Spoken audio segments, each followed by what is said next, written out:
Hey y'all, welcome back to my channel. And I just want to touch bases with you guys about spiritual gifts, okay?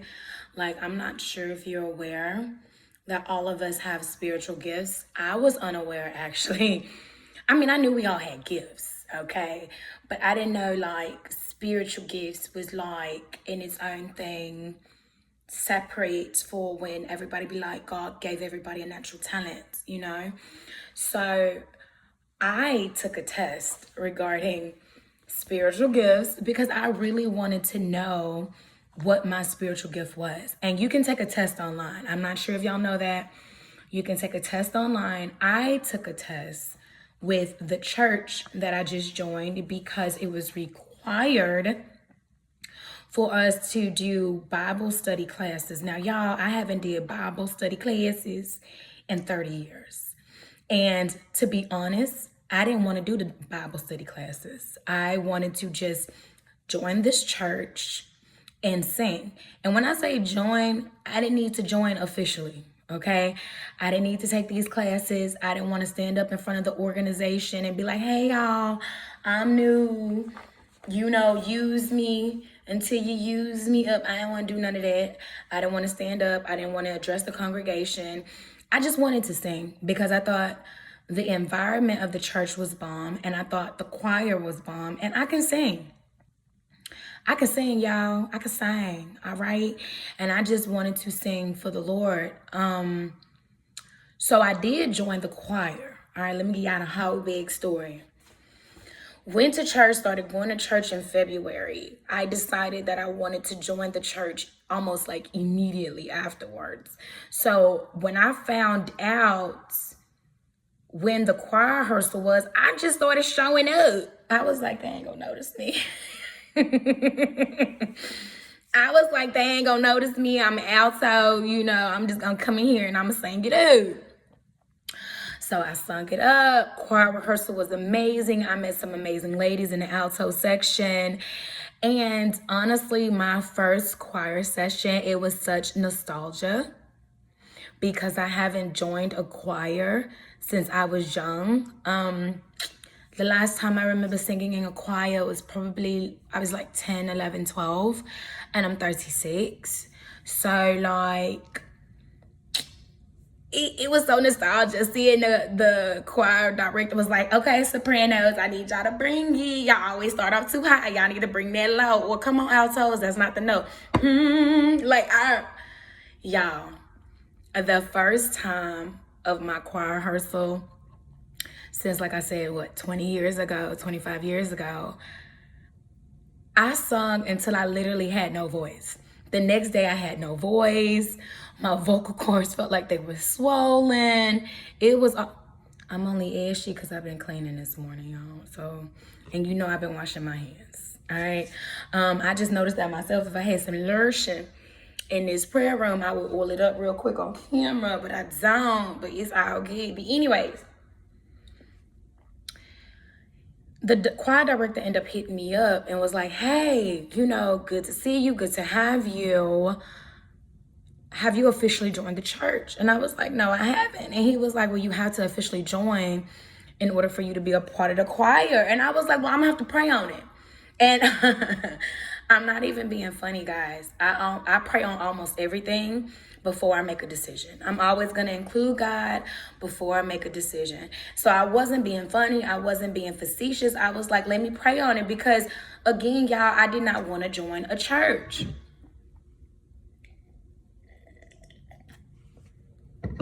So I prayed on it and God was like, okay, you need to be in community in order for you to get to the next part of your life that you want to get to.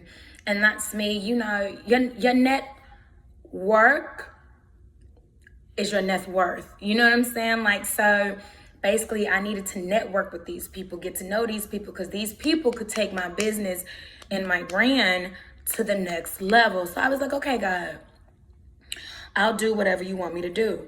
So I agreed to go to these classes. Now, the classes was 4 weeks, y'all.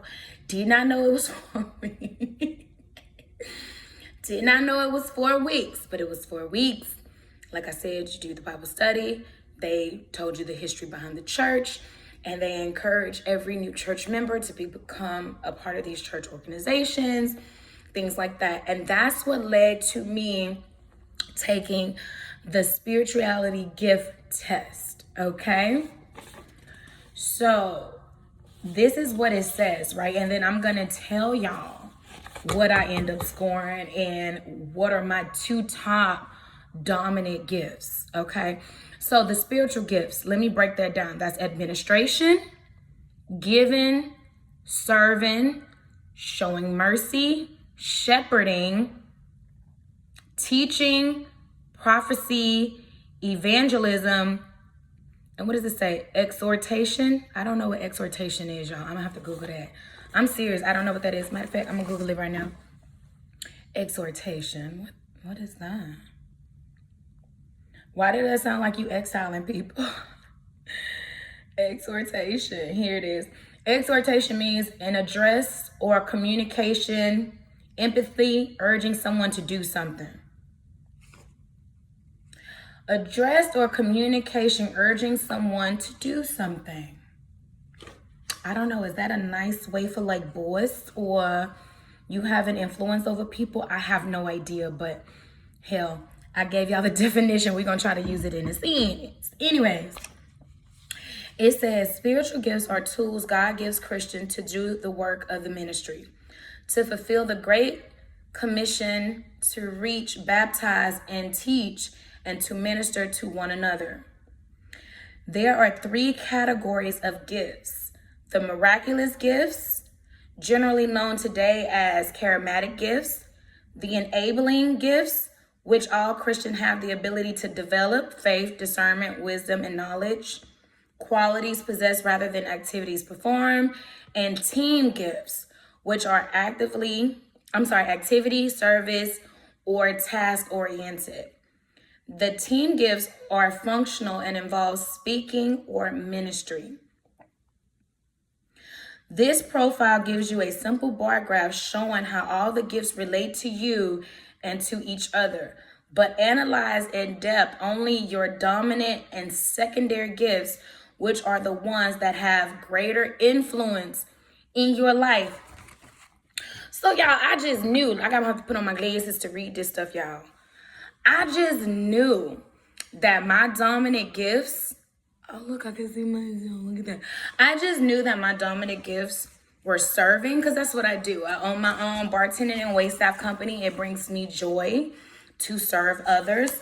So I just knew mine was probably serving and giving, because baby, I give even when I ain't got, okay? I give when I ain't got, because I know it's coming back to me tenfold. And plus, I just want to be in a good habit of giving.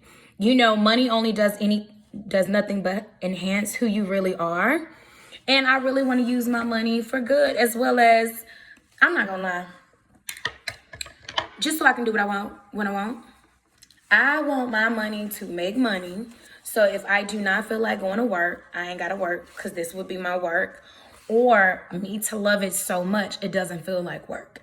And that's what my business is. My business doesn't even feel like work, even if I have to work. Granted, I have a team, but my team can grow. Granted, I'm making money in my business, but that revenue can grow as well. So I'm just trying to be the best of my best self, all right? Y'all, why they tell me that my first dominant gift is administration? And I was like, I wanted to retake the test. I wanted to retake the test so bad, because I'm like, administration? Who said that? My administration. Then, y'all, I read it. Y'all want to see how they read me down?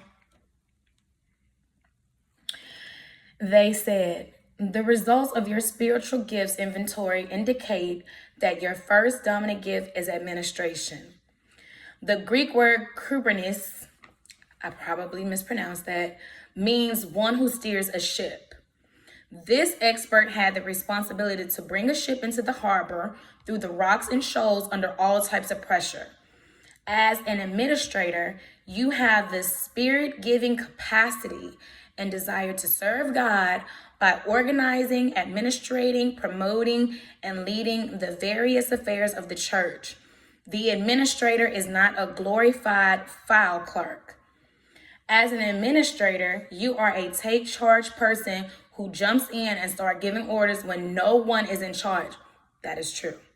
So then that started piquing my interest. I'm like, let me continue to read because maybe they might be on to something. Maybe they know more about me than I know about myself. They said, you, as an administrator, you are a take charge. Okay. You will put a plan on paper and start delegating responsibilities. I do that too. You may lean towards organizing things, events or programs, or towards organizing people, emphasizing personal relationships and leadership responsibilities. That's true too. In the first case, you usually organize details and have people carry them out. That's also true. In the second case, you tend to organize people and rely on others to take care of the little things. Y'all, so true. You don't often admit to mistakes and do not like to take time to explain why you are doing things. Like they just know me down to the ground, don't they? Like, how you know that off a simple test? Baby, y'all didn't have to say that. Y'all didn't have to say that, okay? It was like, baby, you do not often admit, okay, and explain why you were doing things. You just expect the job to get done. Hello? If things in the church, office, club, etc. become fragmented, you can harmonize the whole group if given a chance. You are a person with a dream and are not afraid to attempt the impossible. You are goal-oriented, well-disciplined, and work best under heavy pressure. Is that y'all too? Because that's me. That's me. You are often a good motivator and not a procrastinator. You are serious-minded, highly motivated, intense, and have an accurate self-image. You tend to be more interested in the welfare of the group than your own desire. You are probably a perfectionist and want things done your way now. If y'all only knew how true this is, like, this is crazy. Although to others you appear to be organized, you usually aren't. Be careful that you do not make the decisions just based on logic rather than scripture. Work on your willingness to admit to making a mistake and on being more sensitive to little people. Try to be a little more tolerant of other people's mistakes. Beware of Satan's attack on your gift. He can cause pride because of your leadership role, selfishness because of your success, not sharing glory with others under you, blame shifting when things go wrong, discouragement and frustration when goals are not met, anger and mistreatment of those who disagree with your plans, lack of concern for people, lack of spiritual growth, and wrong motives. Y'all, I ain't gonna lie, when I read that, I was like, ooh, that really is me. So if that's my gift as administration, my second dominant gift was showing mercy. And I'm like, how does that go hand in hand? How can you tell me I'm hard on the people, but then I'm sensitive to the people? It almost sounds like I have like a split personality. Like, why are you not doing this? You need to do this. Oh, you made a mistake? Oh, honey, it's okay. Let me teach you how to do it better. And no lie, y'all, that is me. All of this is me. I really encourage everybody to take a spiritual gift, like, seriously. And I'm not gonna lie, serving came in number 3 for me. So I knew I was a server, but I just didn't realize that I had more spiritual gifts that superseded the one that I thought I was doing.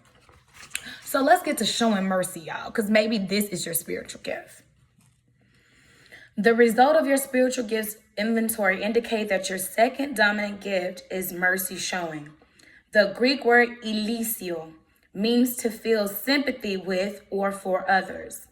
As a mercy shower, you have the spirit-giving capacity and desire to serve God by identifying with and comforting those who are in distress. You understand and comfort your fellow Christians. You enter into the grief or happiness of others and have the ability to show empathy, which is to feel with others, not just for others. As a mercy shower, you are willing to deal with and minister to people who have needs that most people feel very uncomfortable working with. You seem to say the right thing at the right time. Your personality is likely one of soft-spoken love. It hurts you to scold someone. You are very non-condemning. Y'all, that is so true. Listen, I dislike when I have to bring something to somebody's attention. I don't call it confrontation. I call it bringing it to your attention because, one, I'm coming to you with love. I'm coming to you at a level 3. I'm not yelling. I'm not cursing. I'm not doing it. I'm not doing any of that when I come to you regarding the issue that I want to be resolved. However, if I start off at a level 2 and you take it to a level 8, honey, not only will I take it to a level 10 or more, I'm going to literally, that's something you ain't winning. That's something you're not winning. Because I'm coming to you out of love, right? But you're taking it as an attack. And it doesn't matter how I say, y'all, this is something that I struggle with all my life. It doesn't matter how I say it.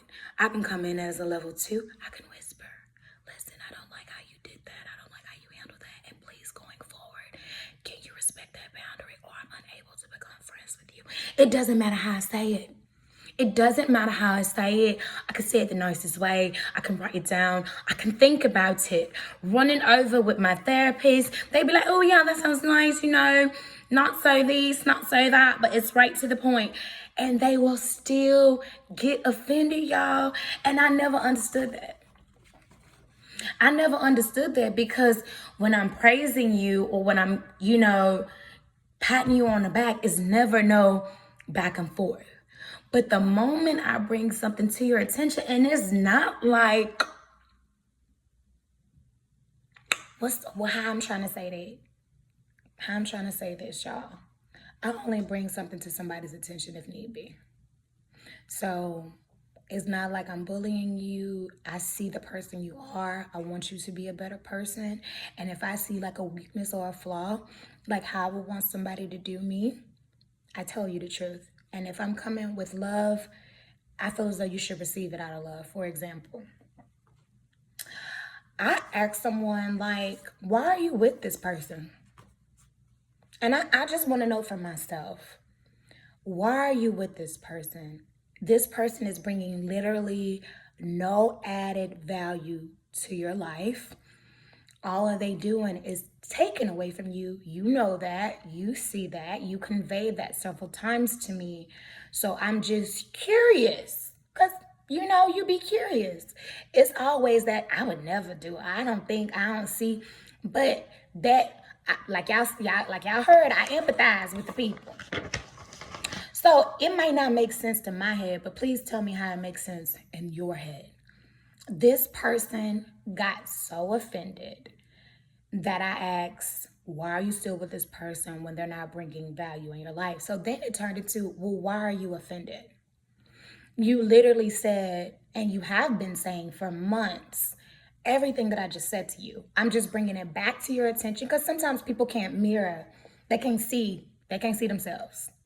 So I'm around it. I'm not in it. You know what I'm saying? I'm not there. I'm not intimate with this person. I'm not dating this person. Ain't no telling the conversations you're having with this person.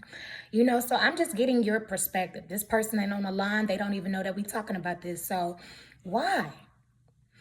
And this person responds to me, well, I know it's going to end. I'm just letting the person end it. And to me, y'all, that didn't make any sense because I'm like, you're prolonging the inevitable. You know this person is not everything that you need, but you're giving everything of yourself to this person. You know you're not going to end up marrying this person. You know you're not going to move forward. So what's the point? And we're 36. Like, who have time to play these games anymore? And That was crazy to me. That was really crazy to me, because why would you hold space for somebody that's literally not adding value to your life? They're just taking away from you. And if you keep pouring in this cup until you get empty, who's going to fill yours? Who's going to fill yours? If you keep pouring into somebody who is not pouring into you, who is pouring into yours when you become depleted? That's it. I'm gonna just keep it. I'm gonna just keep it right there.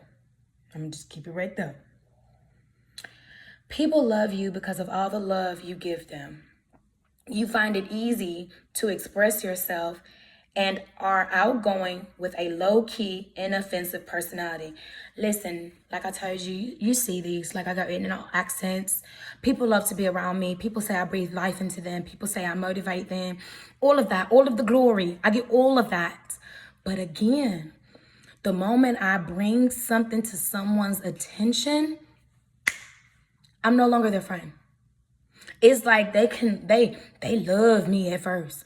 Ooh, they always want me to be on the line and come to all the things. But the moment we have an uncomfortable conversation, not on my end, but theirs, no more relationship, no more friendship. It's like my value didn't matter at all. And I be in confusion because you've been praising me all this time. You've been saying, oh my God, you're so great. Oh my God, I love you. Oh my God, you're so right. You know, blah, blah, blah. But it's like the moment. What's up with that? Honestly, that's something I still don't know. I'm gonna need y'all to drop down in the comments and let me know. That's something I'm still working out with my therapist, because I've lost so many friends this year, y'all. I have lost so many friends, and I felt like the more I started putting my own boundaries in place, the more or the quicker they were falling like flies. Like, I'm sorry, y'all. I know you're going through this, but I'm going through my own thing too, and I don't have the emotional capacity to handle it, or I don't have the mentally capacity to handle it. So can you please not call me with this negativity for the moment? No more friends. Or if I be like, well, why did you feel it was necessary to talk to me this way? Like, it seemed like you've been harboring these emotions for years. Why haven't you said anything? Because unbeknownst to me, I'm thinking we're good, but it's some contention there that I'm unaware of. And boom, no more friends. They can't explain it away. So I'm like, it cannot be a jealousy thing, can it? See, my thing is this, right? Everybody is always quick to pull that jealousy card. Oh, she's just jealous of you. And I'm not. I feel as though that's like an easy pass to give someone. And I'm not that vain of myself to think that everybody that I've been losing in my life is jealous of me. I don't think that at all, because what you guys to be jealous of? Seriously, what? I feel as though I am no better than anybody else. I'm no better than y'all. I'm no better than my husband. I'm no better than my family. I'm here. I'm with y'all. I don't even have a supercilious personality. I can kick back. I can kiki. I can go to the Four Seasons. I can go to the hole in the wall. I'm intelligent. I can adapt to my surroundings. I feel as though it is nothing for you to be jealous of. I'm in this economy the way you in this economy. I go through things the way y'all go through things. Sometimes I ain't got it like y'all ain't got it, okay? I'm on a budget. Hell, I feel as though at this point, we gotta save up to be broke. Okay, if you really, quite the way this economy is, listen, y'all making me get off subject. Y'all making me get off subject. The way this economy is, I feel as though jealous for what? We all have the means. We all have the capabilities. You travel. If I want to travel and get in debt, I can do that too. I can do that too. So it's like, I feel as though it's like nothing to be jealous of what? Of what? I see if I was a millionaire. I mean, who wouldn't be jealous of a millionaire? I'm not a millionaire. Y'all, I am a regular schmegular girl. Y'all see me, how long? Y'all been seeing me wear this robe on YouTube for how many years now? Y'all know how long I had this robe? I believe I got this robe back in 2012. It is 2024. It's a good robe. I love my robe. I'm not getting rid of my robe. I love being in my home. my home that I pay for. And then when I do travel, I don't flex. See, y'all don't even know where I've been this year or last year because I don't post it. I don't put it online. I don't be like, yes, I'm here, you broke bees. Even my car, and I drive a luxury vehicle. Y'all don't know what it is. Y'all don't see me posting it. Y'all will never see me post it. Y'all will only see me if I pull up personally. Like the house I live in, I could be living in a shack or a mansion. You know why you will never know? Because this is what you're gonna see. Until I move into my office, and my office ain't even ready. I'm in a prayer room. That's not me. I'm not braggadocious. I don't flex. I don't do any of that. So again, you jealous of what? Of my self-confidence? Because that's the only thing I can see. Anyways, back to the spiritual gift, y'all. You find it easy to express yourself and are going with low-key, inoffensive personality. You are easy to talk to, responsive to people, a good listener, peaceable, and agreeable. You tend to make decisions based on feelings more than fact, which is true, and like to think about things for a while before making a decision, which is also true because I told y'all that I pray on everything before I make a decision. Hey, baby, good morning. I'm filming. I will come out in a second to greet you. Love you. That's my husband, y'all. He don't come into the prayer room when I'm recording. Thank you, baby. I love you so much. And we can have breakfast together because I have been waiting on him to eat. Amen. Ooh, that got cold. In your burden to comfort others, your heart goes out to the poor, the aged, the ill, the underprivileged, and so on. You tend to attract people who are hurting or rejoicing because you identify with them. Be careful not to let others use you. Child, I let people use me till they use me up. And when I create that boundary, because my therapist taught me to say no, no more friend. No more friend. I have so many stories on that, y'all. That's going to be another video. This going to be another video. I have so many stories just on that alone. Try not to resent others who are not understanding as you. I don't. Refrain from becoming a gossiper when you are around others' mercy showers. Do not let your do not let your circumstances control you. Because of your supernatural ability to show mercy, others accuse you of taking up for people, being a softie and a compromiser. They might think you are too emotional. Listen, this is, y'all, even to this day at work, I give grace.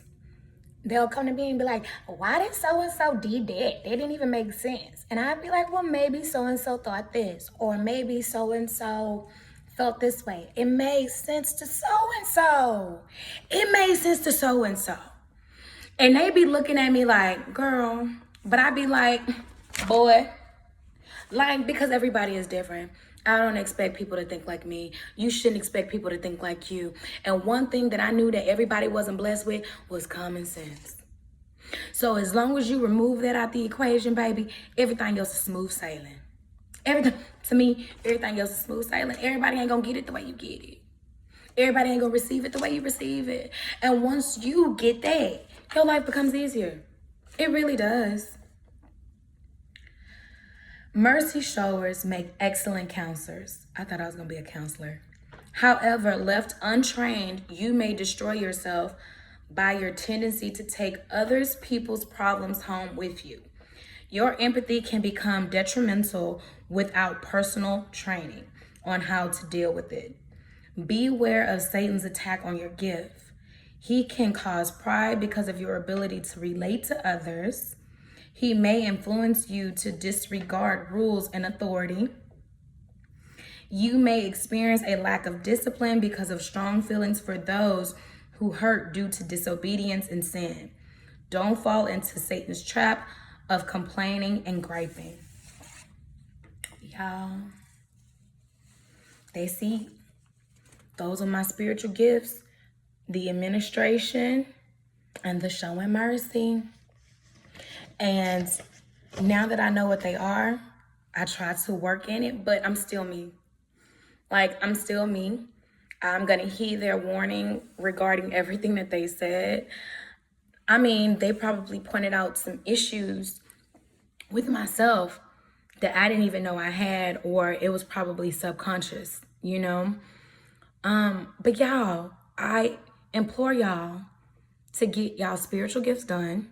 Let me know if you have done it. What was your results? I want to know. And I will look forward to talking to you guys later. Y'all have a weekend. I hope it's filled with love and positivity, family, all of that. If you're not already, please subscribe to my channel. A like, a comment, it helps. I appreciate it. I see why they used to say that. I don't say that every video because, you know, hey, people know. If they want to follow me, they're going to follow me. And I genuinely want a genuine following that's for me. Y'all be good. Talk to you later. Peace.